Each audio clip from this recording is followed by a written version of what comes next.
I was a broken soul, sitting alone in my small rented room, jobless and unsure about what to do with my life, when a travel blog about Nepal's Annapurna base camp caught my eye.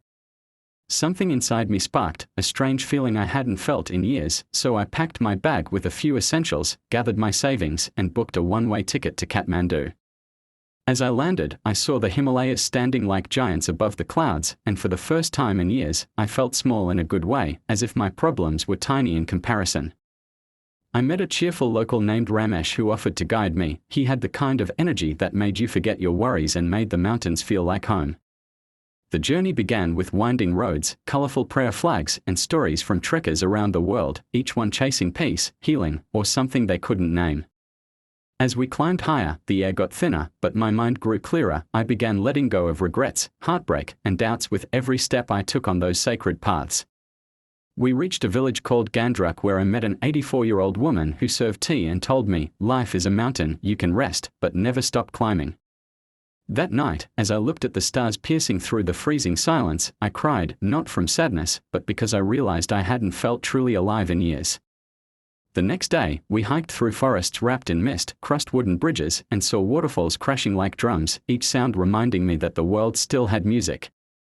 At a viewpoint called Poon Hill, I watched the sun rise behind Annapurna, and the light spilled like gold over the snow peaks. It felt like the universe whispering, "You made it." I met a Japanese photographer named Hiro who said he quit a six-figure job just to capture moments of peace in chaotic places. His camera clicked like a heartbeat of purpose. Ramesh took me to a hidden hot spring near Jinnu, where warm water steamed against the cold mountain air, and I laughed like a child, splashing with strangers who became friends. As we neared the base camp, I slipped on a patch of ice and bruised my knee badly, but the pain didn't stop me. Quitting wasn't an option anymore.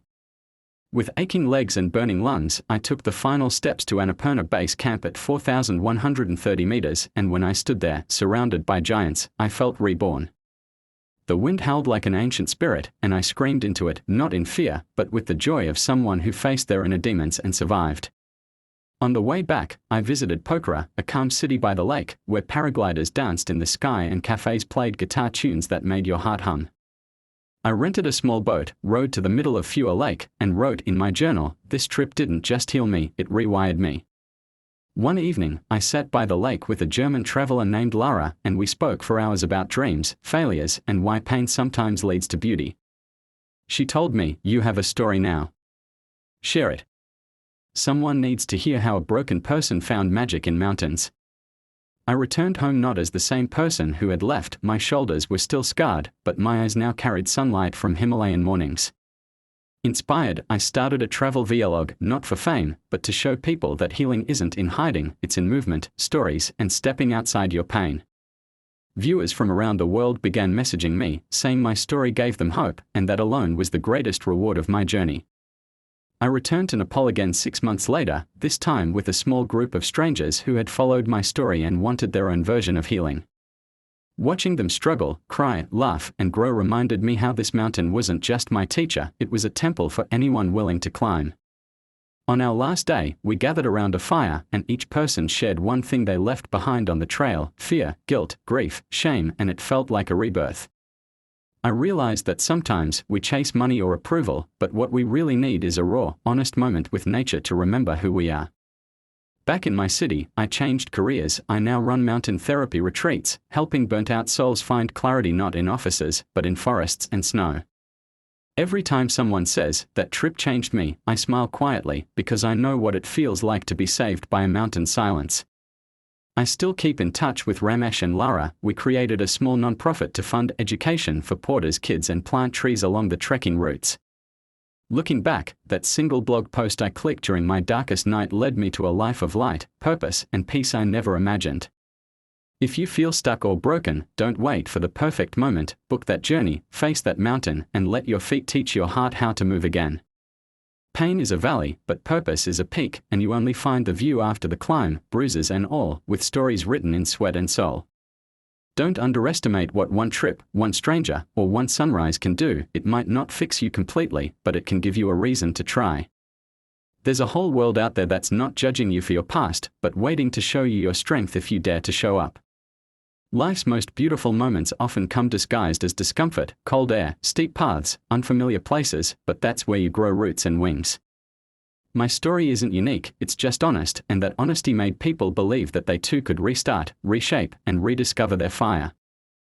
I no longer fear failing, because I know I can always return to that mountain, close my eyes, and remember who I've become.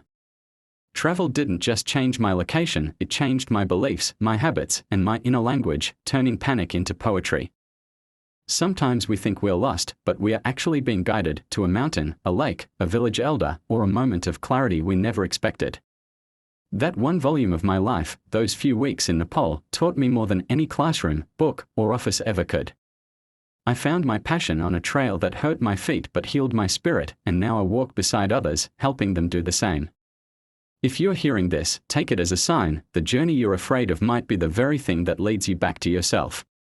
Let go of excuses, pack light, and move toward discomfort. It's the door to transformation, and your future self is waiting on the other side. Life doesn't change in a day, but it can shift in a decision, the decision to go, to climb, to trust, and to try again. Tourist moments became turning points, strangers became teachers, and landscapes became metaphors for growth I never expected. I am not special, I'm just someone who said yes when everything in me wanted to say no, and that made all the difference. You don't have to be fearless, just curious enough to see what happens when you choose movement over misery. So stand up, breathe deep, and take one brave step towards something unknown. It might just lead you to a miracle called you. Let this story remind you your best chapter could begin with a simple walk up a hill that scares you but also excites your soul. And when you return, you won't just tell a story, you'll be the story, the proof that healing is real, possible, and waiting at the next sunrise.